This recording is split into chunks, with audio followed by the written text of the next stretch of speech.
Bueno, gaur elkarrizketa erabaki dugu, gure estudiotik irtetzea, baita be alkatezaren despatxotik, eta ona etortzea Landakora, Muruetatorre dorretxe inguru honetara, eta esan beharra dago kasualitatea ez dela, Mireia. Ze atzo irekiera bat egin zen, irekiera, nola esateko irekiera ofiziala. Bukatu dira, eraikin honen birmoldaketa lanak, eta konta iguzu pixka bat, irudiz nola geratu dan, zenbateko, metro karratuko zenbatekoa daukan, eta diru aldetik zenbateko inbertsioa. Azteko, egunon, Mireia, Durangoko alkatea. Egunon Idoia eta egunon guztioi. Bai, egia esan momentu oso posgarria da, ez? Muruetatorre eraikina berriz ere zabaldu ahal izatea. Azken finean, gure ondare arkitektoniko eta kulturala indarrean jartzen dugu. 17. Mendeko eraikina da, izugarri polita, esan behar da, eta gainera, rehabilitazio honegaz asko irabazi dauena, ez da. Eta oso pozik gauz.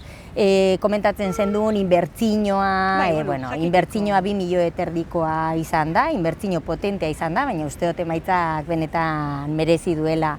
Eta, ez da bakarrik eraikina bera, baizik eta hemen dekogun espazioa, ez da, 1100 metro karratuko espazioa, gune berdea gainera, eta, ikusten dozuenez, lora ederrekin gainera, danok disfrutatzeko modukoa. Eso zer pentsatu da inguru honetan, iteko aurrerantzien, dinot, hain leku, proposa da, eroso egoteko, lehenengoko erabilera gaur emoten ari gara, egia da. Eta egia da, posgarria dela, batzutan bulegotik irtetzea, nire aldetik, baina baita Durango Irratia kalera irtetzea eta Durangarrek ezagutzea purba gehiago Durango Irratia.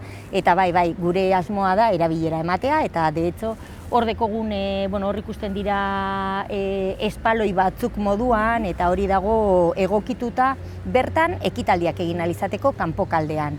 Azkenean, normalean erekin barruetara joaten gara, baina egia da, gorko egun zoragarria irtetzen denetan, kanpoan egiteko ekitaldiak oso aukera ona izaten da, eta gainera oso arrakastatuak izaten dira kanpoan antolatzen duguzan ekitaldiak, bai Benito Uribarrena, hainbat tokitan, eta orain beste bat irabazten dugu. Beste gauza bat, egindako agerraldian, Mireia, esan zen aurrerantzean Durangoko udal euskaltegiren egoitza izango dela, horrela da? Horrela da, Muruetatorre euskararen etxea izango da, euskaltegia bertara etorriko da, iraietik aurrera, eta ez da hori bakarrik izango, ez da euskaltegia bakarrik izango, baizik eta Durangarrek erabili ahalko daben espazio bat bada. Alde batetik hori euskarari nahi dotzagu emone garrantzi handiarekin honetan, baina hori ez hori bakarrik, eta adibidez Muruetatorreko elkarteko kideak erabili ahalko dabe euren batzarrak eta egiteko, edo Landako eskola bertan dagoela, bertako hanpakoek erabili ahalko dabe euren batzarretako, edo eurek nahi baldin badabe antolatu ekitaldi itzoren bat, jardunaldiak, edo tailerrak, edo, uste dut aukera oso polita ematen dozkula erekin honek, gainera zoragarri gelditu da barrutik hasi que seguru asko erabiliko dela, hori da gure helburua. Beraz, elkartegune bat izango da, baita. Udal euskaltegia. Egin beharko dana da, ondo antolatu konpaginatzeko, erabilera biak. Euskaltegia batez astelehenetik ostegunera funtzionatzen dau, eta asteburuetan ez dauka printzipioz jarduerarik. Orduan, barikuetan, zapatutan, erabili ahalko da eraikina, eta horretaz aparte euskaltegiarekin badagoz jarduera batzuk guztiz osagarriak direla, adibidez Muruetatorreko elkartekoek batzar bat egin behar baldin badut eta gela bat libre baldin badau, zergatik ez da egingo batera, erabiliko da asko. Koordinazio lana izango da aurrerantzian, ezta? Bueno, vamos a hablar de materia de vivienda. Estamos aquí expuestas, como quien dice, en este precioso edificio que se ha abierto ya, aunque bueno, ya veremos luego con exactitud en qué fecha se abrirá al público, bueno, al Euskaltegi, sobre todo para la llegada de alumnos, alumnas a este nuevo curso. Pero en materia de vivienda, Mireia, ¿cuáles son las previsiones, cuáles son las edificaciones que se prevén, o sea, corto, largo plazo en estos momentos?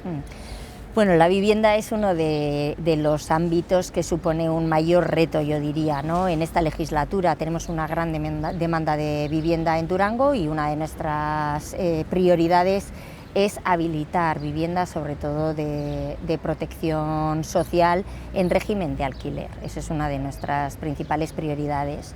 De hecho, bueno, se está trabajando para habilitar 16 viviendas de protección social, que esperamos poder poner a disposición cuanto antes para lo que falta el mobiliario, que está ya encargado y que, bueno, pues a lo largo de los próximos meses podrá estar ya y se procederá al sorteo correspondiente. Además de eso, estamos ahora trabajando en la ordenanza de viviendas tasadas, que se prevé aprobar la aprobación inicial, digamos, ahora en el pleno de junio, que se celebrará la próxima semana, no, la siguiente, la semana que viene será primero la comisión, y se espera que se pueda aprobar definitivamente en septiembre. Eso lo que va a permitir es poder contar en Durango con las primeras viviendas tasadas, que hasta ahora no había.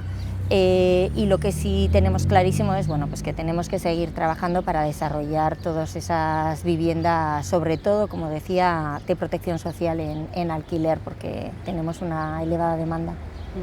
Y hablamos de baños públicos. Se ha dado a conocer a lo largo de estas semanas, bueno, pues que en breve se pondrán en funcionamiento, pero que los baños públicos ya están instalados. Una demanda además ciudadana, ¿no? Sí, una demanda ciudadana, sobre todo desde un colectivo, ¿no? Desde el colectivo de personas mayores, y esos baños públicos que ya están instalados en San Fausto y en Tavira responden precisamente a esos paseos saludables que tanto, bueno, pues recomendamos, ¿no? Sobre todo a personas mayores o sedentarias, que siempre viene bien esos hábitos de vida saludables, y para que puedan salir a pasear tienen que tener también, ¿no?, a disposición, pues por ejemplo, unos baños públicos. Entonces están instalados ya tanto en Tavira como en San Fausto, y lo que faltan son las últimas conexiones, etcétera, así que esperamos que yo diría que para finales de este mes podemos tenerlos ya en marcha. Además de estos baños están también, bueno, los de Landaco, que se quitaron para llevar a cabo la urbanización de lo que es Virginoste. Ya está otra vez colocado ese baño, y nos falta también colocar el de Madalena, el de la Plaza Madalena, que con motivo de las obras se tuvo que quitar también, y está previsto que después del verano se pueda instalar. Ahí lo que tenemos previsto es verdad que es un entorno donde las viviendas están más próximas, y entonces lo que está previsto es cerrar lo que es el urinario de fuera, pues para evitar olores, etcétera. Y bueno, pues es un servicio importante. Por lo tanto, a finales de junio ya estarían en funcionamiento al menos estos dos baños públicos. Eso es, el nuevo de San Fausto y el nuevo de Tavira. Muy bien, pues vamos a seguir hablando de la actualidad local de Durango, y nos centramos igual en la jornada informativa sobre la calidad del aire, prevista para mañana martes 18 de junio. Esta asamblea, bueno, jornada informativa, ¿qué responde, Mireia?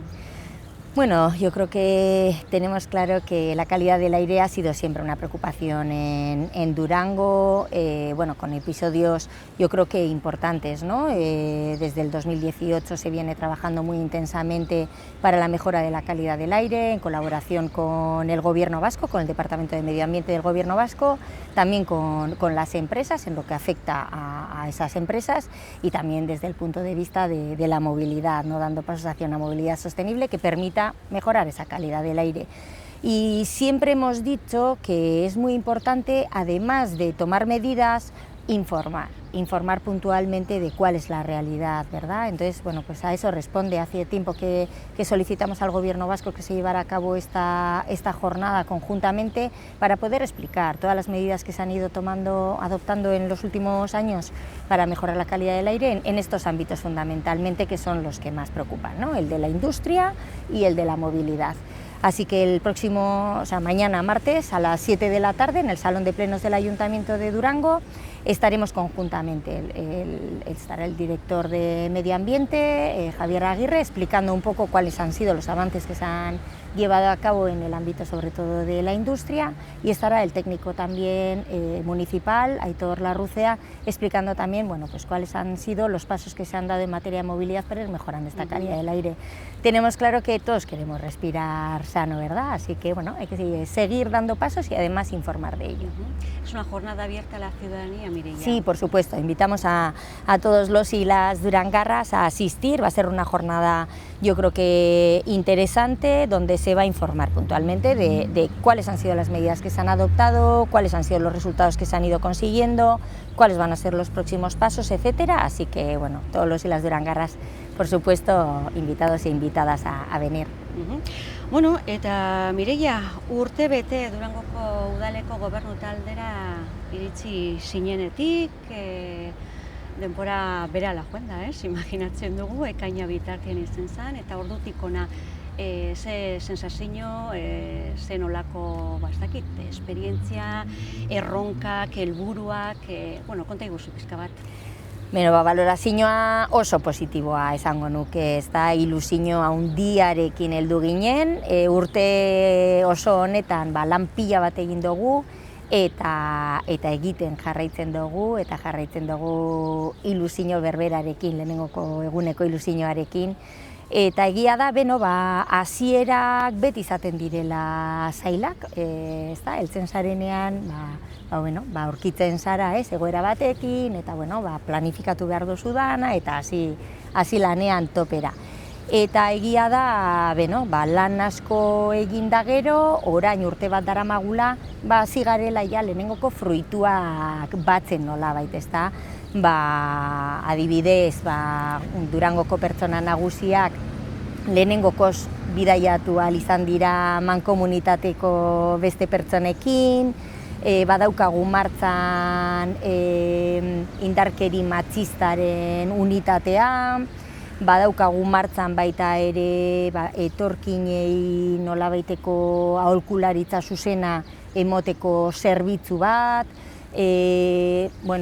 Muretatorre dorretzea, eraikina eraberrituta daukagu, eta euskaltegia irailean hemen hasiko ditu bere klaseak, Madalena Plaza inauguratu dugu, Antxo Estegizeko obrak amaituta dagoz lehenengoko fasea, eta orain Burubelarri gabiltzaia bigarren fasea martzan jarri ahal izateko, musika eskolako teiatua eraberritzeko lizitazioa martzan daukagu, lan pila bat egin dugu, esan da moduan, eta orain hasi garaia, nolabaiteko emaitzak, lehenengoko emaitzak baintzet irtetzen ja.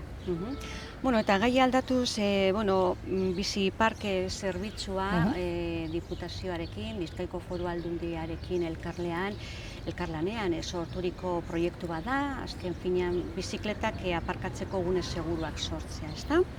Sinatu zen hitzarmen hori, eta momentu honetan, ze momentutan gaude, ze hor badakigu, zozer hitzarmena ez, arautegi bat prestatzeko lanean, ez? Bai, hori da.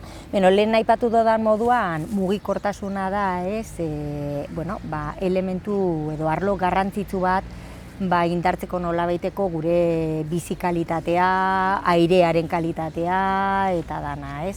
Orduan, hor ez dago bakarrik bidegorrien asuntoa, baizik eta beste gauza batzuk garrantzitsuak dira, ezta? Orduan, bidegorriak zabaltzen eta hobetzen jarraitzeaz gain, aparkaleku seguruak ematea garrantzitsua da. Hori dela eta, hitzarmen bat sinatu gendun Bizkaiko Foru Aldundiarekin, jartzeko aparkaleku itxi bat, seguroa izateko, 24 bizikletantzat, eta jarriko dugu San Agustin alden. hori egin ahal izateko, martxan jarri ahal izateko, hitzarmena bera sinatzeaz gain, eta azpiegitura bera ekartzeaz gain instalazioa ez da, arautu egin behar da gero erabilera zelakoa izango dan. Eta horretan gagoz momentu honetan. Argitaratu dugu aste honetan bertan araudi hori apur bat nolakoa izango den, Durangarrek euren proposamenak eta egin ahal izateko. Eta, asmoa da 2025ean martxan jartzea. Hau da, orain araudia prestatu behar dugu, instalakuntza hori kontratatzeko dana martxan jarrita dago, uda ostean etortzeko instalazio hori eta jarri ahal izateko, eta gure asmoa da 2025eko urtarrilaren batean hori martxan eduki ahal izatea. Beraz, instalazio fijo bat izango da, ezta? Ulertzeko pizka, San Agustin aurrekaldien izango da? Hori da, izango da San Agustin alde kalean, San Agustinen aurrean, eta izango da instalazio itxi bat, kutxa bat izango bazan moduan, eta orduan erabiltzaileek edukiko dute sarbidea, baina sarbide seguroa identifikatuta, euren bizikletak izteko eta hartzeko. Eta hori da arautu behar dana. Adibidez, ezin da utzi bizikleta bat bertan eta hilabete osoan ez mugitu. Ze ez da horretarako. Azkenean aparkaleku hori da jendeak bizikleta erabili ahal izateko bere mugikortasunerako, bizikleta hartu, bai eskolara edo lanera edo errekauak egitera joateko.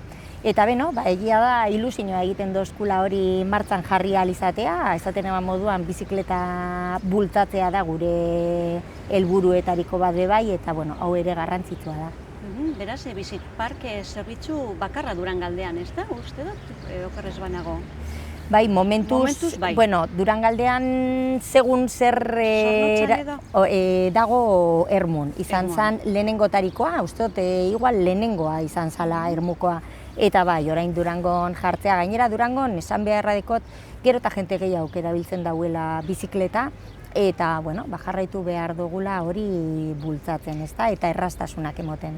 Eta bidegorriaren arira be, uste dute aurrekontu parte hartzailetan da gogo batez, nahi batez? Hori da, bidegorriak handitzea irtetzen dela aurrekontu parte hartzailetan ere, orduan bagabiltza orain apur bat pliegoak eta prestatzen lizitaziora ateratzeko, ze gure helburua da gure bidegorriak 18 kilometro gehiagotan handitzea.